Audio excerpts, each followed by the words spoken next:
Mine's is in terms of think. So, all right, so we're great, right? It'd be like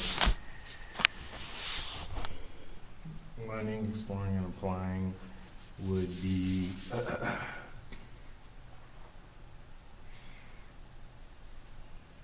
Yeah, I feel like it would be 50%.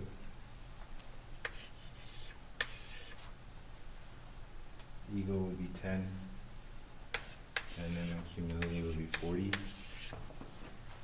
I actually honestly want to switch that and be like 45, 45, 10.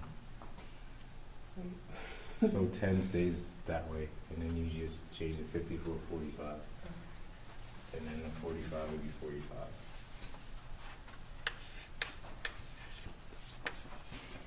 Okay. Alright. Kayla, I understand why. Well, I feel like definitely a large part I would have to learn. I still have a lot of learning to do. So that's like the biggest part for me. Yeah, exploring and applying as well. Ego, I put a lot of weight on that, I feel like, as well. Because I feel like I do have a, You have a big ego? yeah, Okay. but like, not in a positive way sometimes. I feel like ego and humility are like the same things for me almost. Why do you say that? Because your ego is what makes you not humble. You know? So it's the same coin, different spectrum, your type deal, or? Same. Are you talking about different face? I mean, yeah, same face. coin, different side. Yeah. Is that kind of what you mean, or is that? Like by having a big ego, that's what makes you blind and not humble. You know? Mm-hmm. I don't know. I have to get. Put it in a sense of what I initially thought of was, I was like, you know what? If my humility is going to make, I thought of it like a faucet. Or I'm putting it. I'm thinking of it like a faucet, where if my humility is a faucet and I'm able to turn that on easily and like it's like a lot, then I'll be able to have more opportunities in learning, exploring, and applying. And then learning, exploring, and applying is what's going to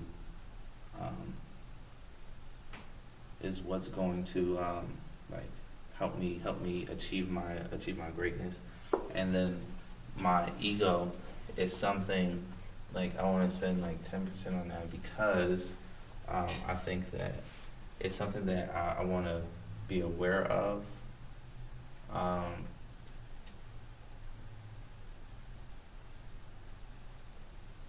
just want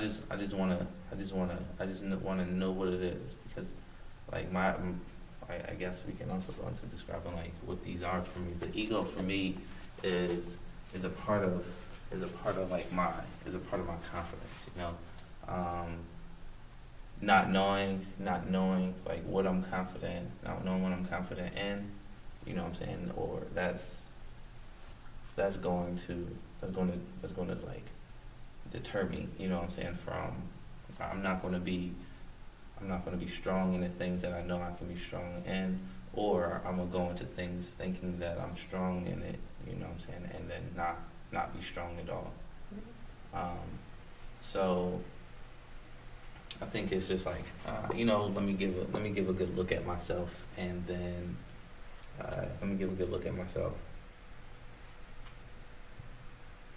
And then be like, oh, okay, you know what I'm saying, or and then I'll come on down here, and be like, I look at my ego, and be like, I don't know, you know what I'm saying? Okay, humility, like, you know, dumb me down a little bit, and then let that fall into like the sink, into me, and let me take all that water and use it and like understand it, and then yeah, and all that other stuff.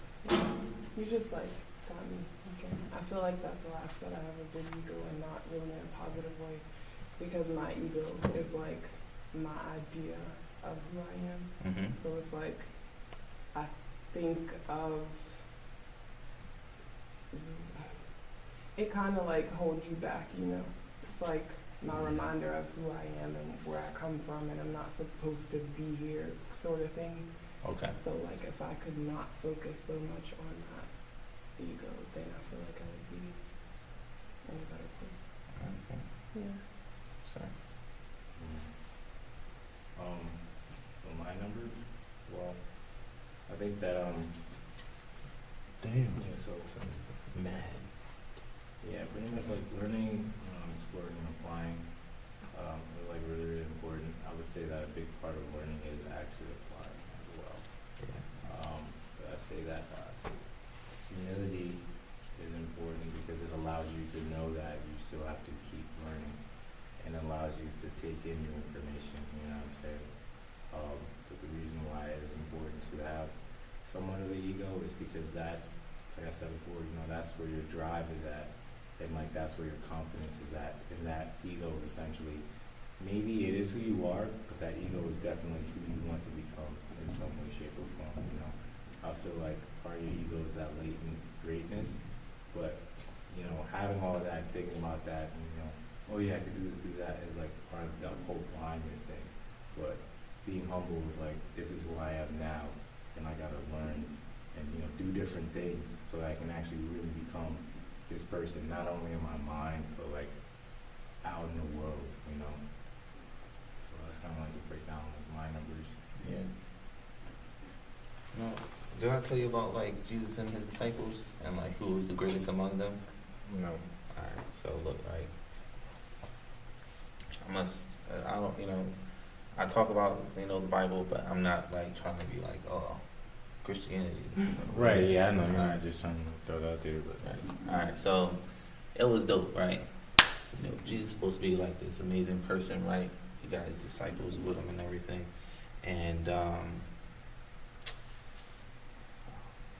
like what something happened, right? And like the disciples got riled up, you know what I'm saying? I think somebody like tried to put themselves in like a good position.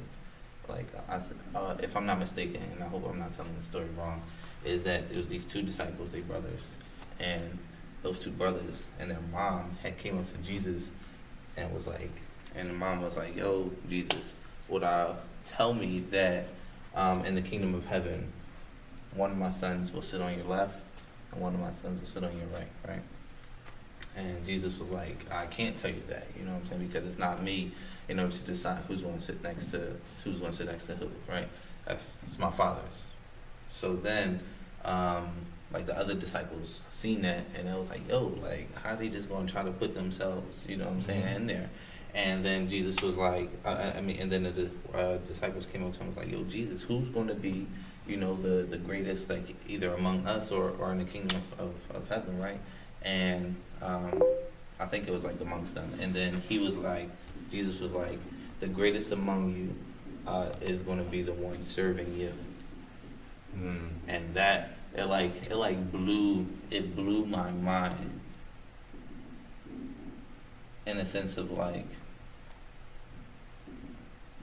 you know what is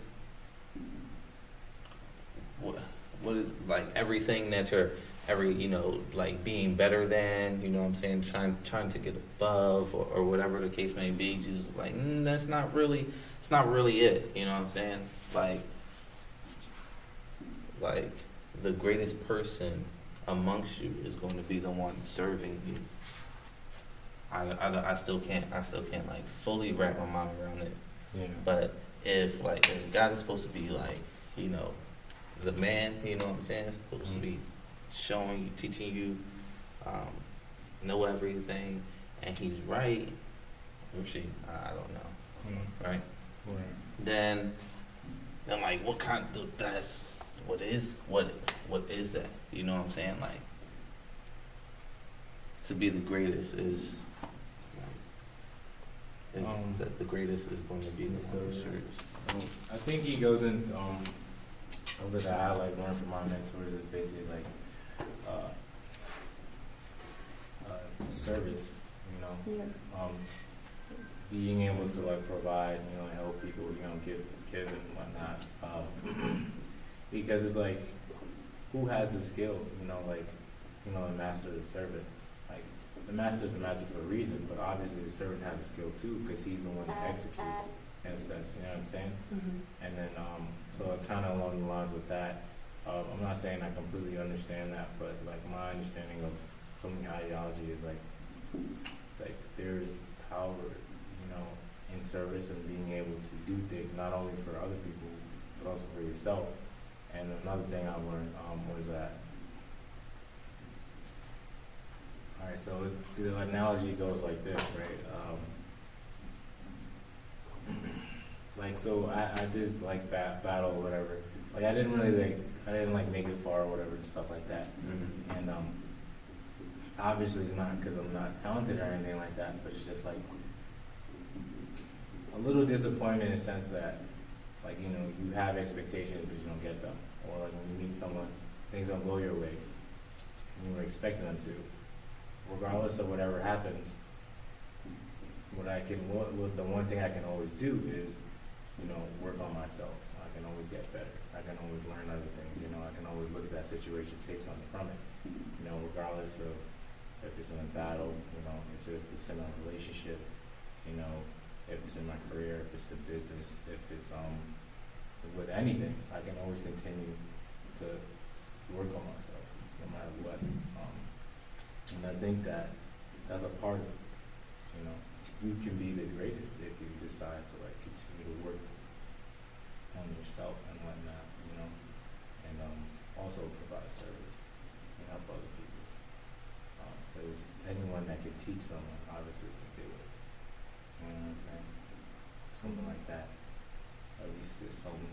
Maybe that's a little scratch on the iceberg, but that's my general understanding of a little bit of that.